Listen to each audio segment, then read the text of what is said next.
Well, hello everyone. Pat Olson here on our CUSD YouTube channel as we're joined by the principal at Half Moon Bay High School, Mr. John Nazar. Mr. Nazar, it's always a wonderful time of the year, the start of the school year. You can kind of feel the energy here as we begin to welcome kids back on our campus. You know, Mr. Olson, absolutely. I feel it when I saw the students come back for registration. I feel it when our teachers came back and they're watching their preparation. I think we really are ready to have a fantastic year. I'm excited to get started this year. I can tell. You know, the big new thing on the campus here at Half Moon Bay High School this year is the transition to a block schedule, which in my mind is a bit more of a college format. The kids are not going to see their class teachers every day, but when they do see them, it'll be in a longer format, hour and a half. You can get a few more things accomplished, you know, science labs that sometimes are rushed through. They'll have time to get through those. There's an advisory period. As we jump into it, first talk about that. Tell us exactly what the advisory period is for the parents and our community members. Yeah, and I think this is going to be something we're really excited about. And I think even just in registration day, the initial reaction I'm hearing from students about, first of all, what is advisory? And then, and then when they heard about it, the excitement around it.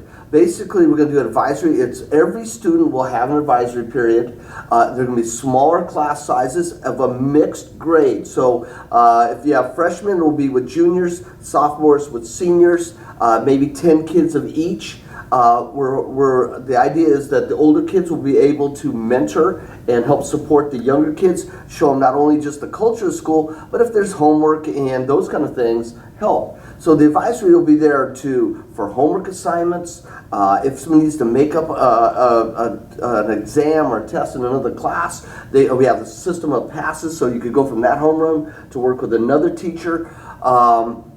There's also a way for students to check in. That you check your school loop, check, okay, how are my grades doing? Send out those emails that are pertaining to the academics. So we feel that this is an invaluable academic support for every student, as well as a connection with teachers to students in a smaller class size.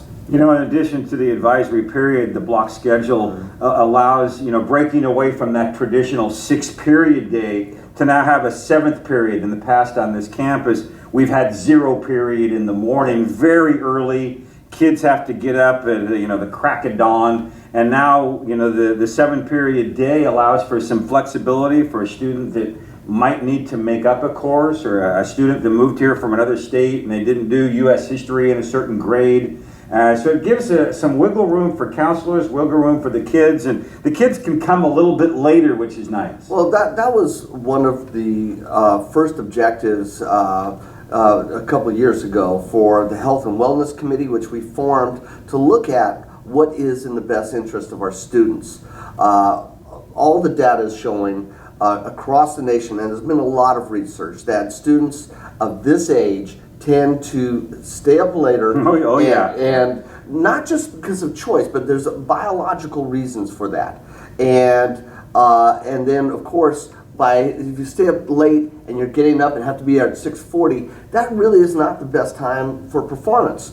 So with the Health and Wellness Committee, our staff, which has been amazing, it's every one of the teachers on this campus and the support staff in support of this, we've been able to move back start times to make it more reasonable.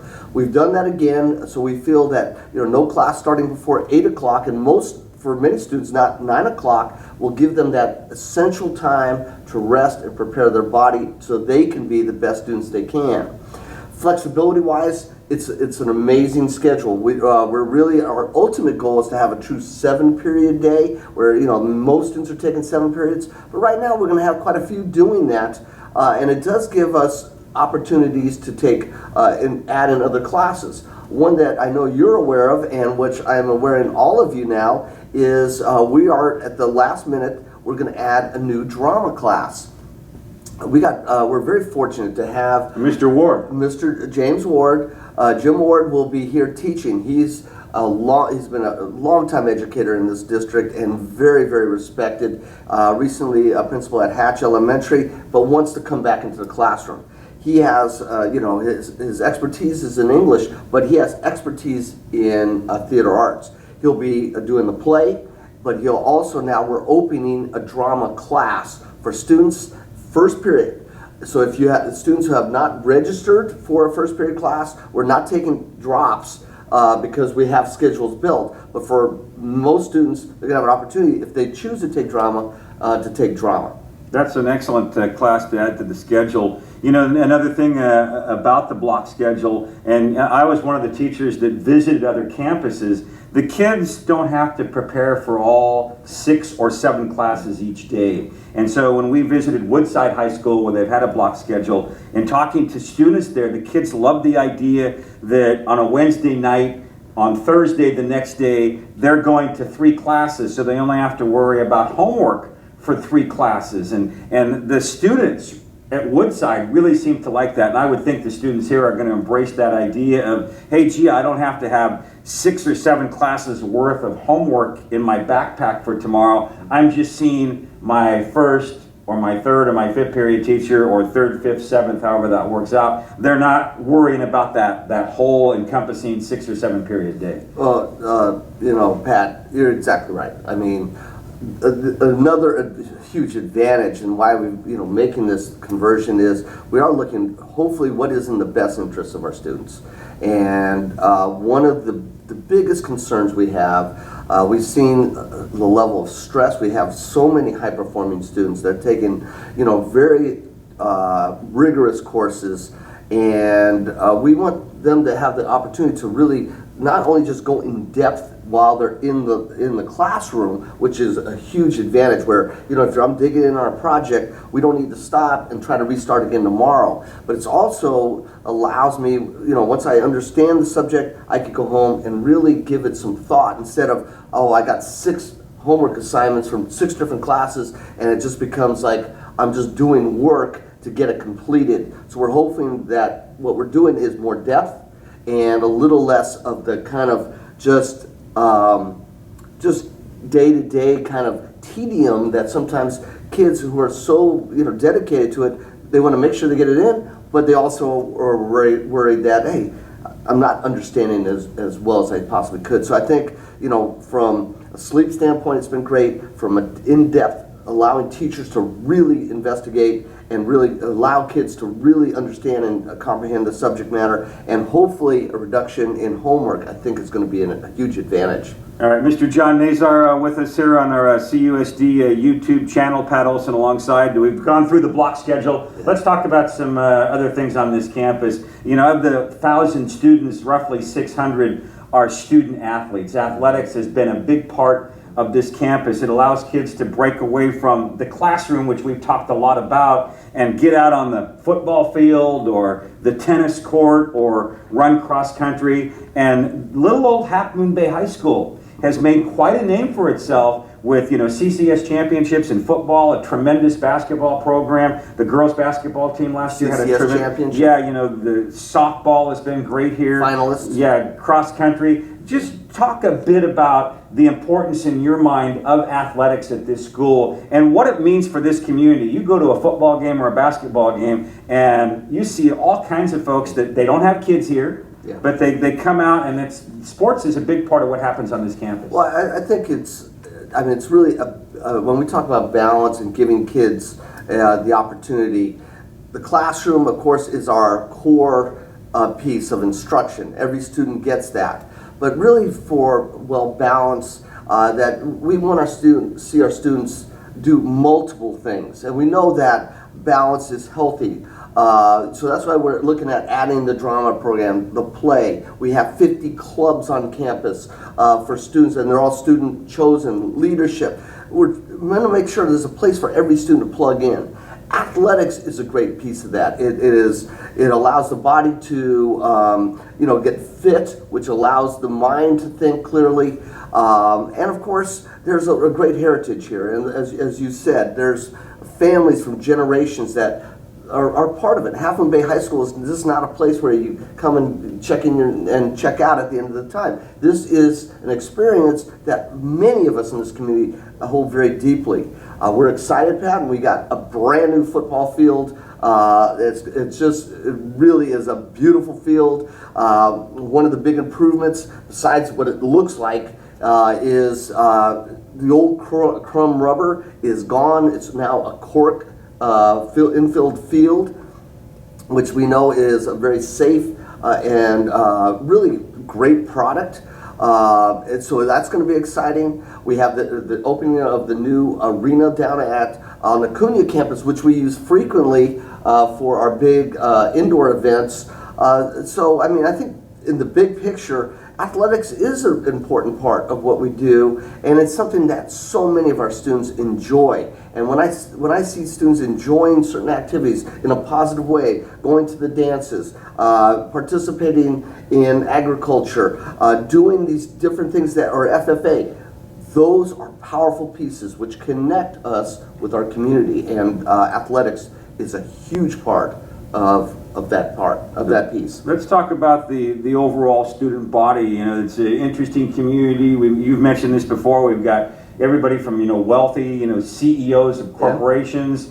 We've got, you know, a good number of English language learners on our campus. And at this school, I think we do a good job of addressing all those audiences. Well, I think it's one of the things that endears me to this school and to this community, and I think our entire staff feels that, and I know you're a part of it, Pat.